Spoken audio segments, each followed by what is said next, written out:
اور مجھے مولانا اسحاق صاحب کا وہ جملہ ہمیشہ یہ آیت پڑھتے ہوئے یاد آتا ہے. بعض اوقات تو وہ فی البدی ایسے جملے بولتے تھے جاندار. تو ایک گفتگو میں انہوں نے فرمایا کہ بھئی جب توحید بیان ہوگی تو گستاخی تو آٹومیٹکلی ہو جائے گی، کیونکہ توحید کا مطلب ہی ہے کہ اللہ کے سوا کوئی پیغمبر، کوئی فرشتہ، کوئی بزرگ، کوئی بابا، شاہی کوئی نہیں. توحید کا تو مطلب ہی یہی ہے کہ کوئی انسان اپنا پیشاب بھی نہیں روک سکتا، خواہ وہ پیغمبر ہو یا عام انسان ہو. بسم اللہ الرحمن الرحیم. الصلاۃ والسلام علیک یا رسول اللہ وعلی آلک و اصحابک یا حبیب اللہ. تہذیب سکھاتی ہے جینے کا سلیقہ، تعلیم سے جاہل کی جہالت نہیں جاتی. حیرت ہے ان لوگوں پر جو انجینئر محمد علی مرزا جیسے شخص کو یہ سمجھتے ہیں کہ یہ عالم ہے اور دین کا مبلغ ہے، بلکہ ان کا تو یہ کہنا ہے کہ اسلام کی 1400 سالہ تاریخ میں جو دین تابعین کو، بلکہ صحابہ کرام کو، ائمہ مجتہدین کو، سلف صالحین کو، اکابرین کو 1400 سالوں میں سمجھ نہیں آیا، وہ دین آج کے دور میں انجینئر محمد علی مرزا کو سمجھ آیا. الحمدللہ جو دین انجینئر مرزا کو سمجھ آیا ہم اس پر نہیں ہیں. ہم جو ہمارے اکابرین سلف صالحین نے جو قرآنی اور نبوی تعلیمات کی صورت میں دین ہم تک پہنچایا، ہمیں الحمدللہ وہ سمجھ آیا ہے، اور وہی اللہ رب العزت مرتے دم تک سمجھنے اور اس پہ قائم رہنے کی توفیق عطا فرمائے. یہ آپ دیکھیں توحید کی آڑ لے کر کس طرح کا جملہ یہ جو ہے نا توہین آمیز گستاخانہ جملہ نبیوں کے بارے میں بول رہا ہے. علماء کے اس پر تفصیلی کلام موجود ہیں، لیکن دکھ ہے مرزا کے ان فالورز پر جو اندھی تقلید میں بالکل اندھے ہو چکے ہیں اور اس کی سیاہ سفید کی تائید کرتے ہیں. تانا تو دیتے ہیں دیگر لوگوں کو کہ آپ اپنے بزرگوں اور جو علماء ہیں ان کی تقلید میں اندھے ہو گئے ہیں، لیکن جو تانا اور لوگوں کو دیتے ہیں سب سے فرسٹ لائن پہ حقیقت میں وہ کام کرتے ہوئے یہی نظر آتے ہیں. اب مرزا کے فالورز کو نہیں پتا کہ انبیاء کا اسلام میں احترام کتنا ہے، نبیوں کی اسلام میں عزت کتنی ہے، اور پھر جناب نبی کریم صلی اللہ علیہ وسلم یہ وہ ہستیاں ہیں انبیاء کرام جن پر ایمان لانا ضروری ہے. یہ کہتا ہے میں بابی نہیں ہوں لیکن وہابی بھی نہیں ہوں. یہ وہابی بھی ہے اور یہ بابی بھی ہے.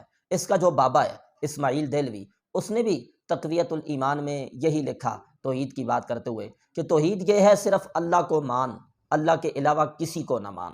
تو حالانکہ یہ توحید قرآن مجید میں احادیث مبارکہ میں کہیں نہیں سمجھائی گئی کہ اللہ کو مانو یعنی اللہ پر ایمان رکھو اور کسی پر ایمان نہ رکھو.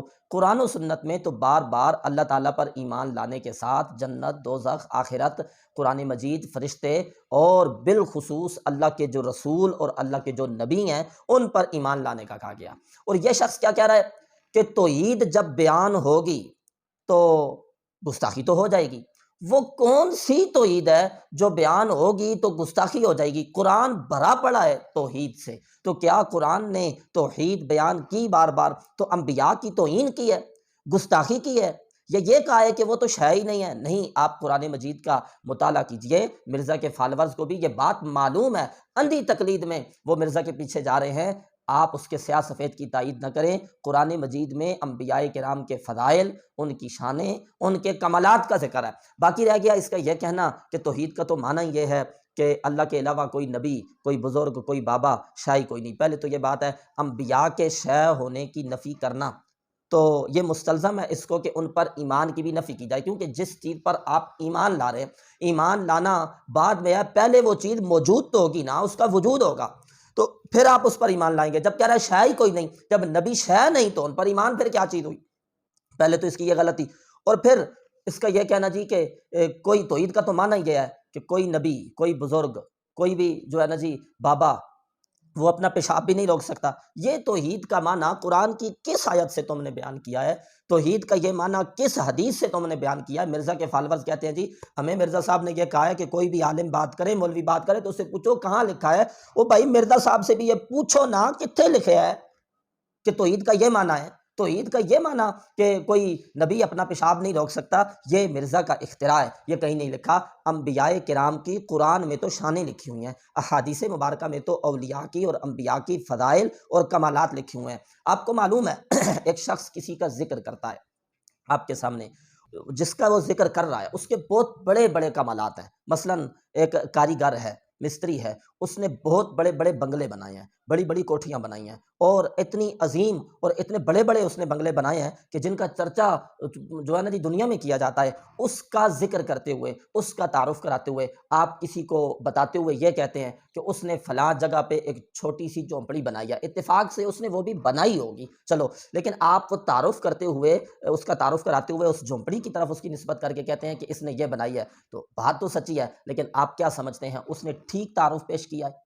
اس نے صحیح بولا ہے؟ نہیں بھائی، اگر آپ اس کی تعریف، اس کی عزت کا خیال رکھتے تو جو اس نے کمال والے کام کیے ہیں، بڑے بنگلے بنائے ہیں، ان کی طرف آپ نسبت کرتے اور کہتے یہ اس کا بنایا ہوا ہے، اور صحیح تعارف اگلے کے ذہن میں بیٹھتا بھی۔ بلا تمثیل و بلا مثال انبیاء کرام علیہ السلام کی جو شانیں ہیں، جو فضائل ہیں، جو کمالات ہیں، وہ قرآن ان سے بھرا پڑا ہے، ان پہ ایمان لانا ضروری ہے۔ اللہ رب العزت نے اپنے کلمہ توحید میں اپنی توحید کے ساتھ ملا کے تو نبی کریم صلی اللہ علیہ وسلم کا نام نامی اسم گرامی رکھا ہے۔ کلمہ توحید آپ دیکھیں، لا الہ الا اللہ کے بعد کسی نبی کی، کسی بزرگ کی توہین نہیں کی جا رہی جو یہ سمجھا جائے کہ توحید کا تو مطلب یہ ہے کہ اور کوئی شے ہی نہیں، نہیں، لا الہ الا اللہ محمد الرسول اللہ کہہ کے کلمہ توحید کی تکمیل کی گئی، اور یہ بتایا گیا توحید کا یہ معنی نہیں ہے کہ اللہ کے علاوہ کوئی نبی ولی شے کوئی نہیں، بلکہ توحید کا یہ معنی ہے کہ اللہ کے علاوہ کوئی عبادت کے لائق نہیں، اور حضرت محمد صلی اللہ علیہ وسلم اللہ کے آخری نبی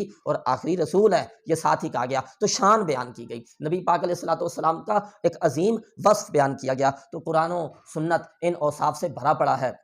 لیکن انجینئر صاحب کو ان میں سے جو چیز ملی وہ یہی کہ انبیاء اپنا پیشاب نہیں روک سکتے۔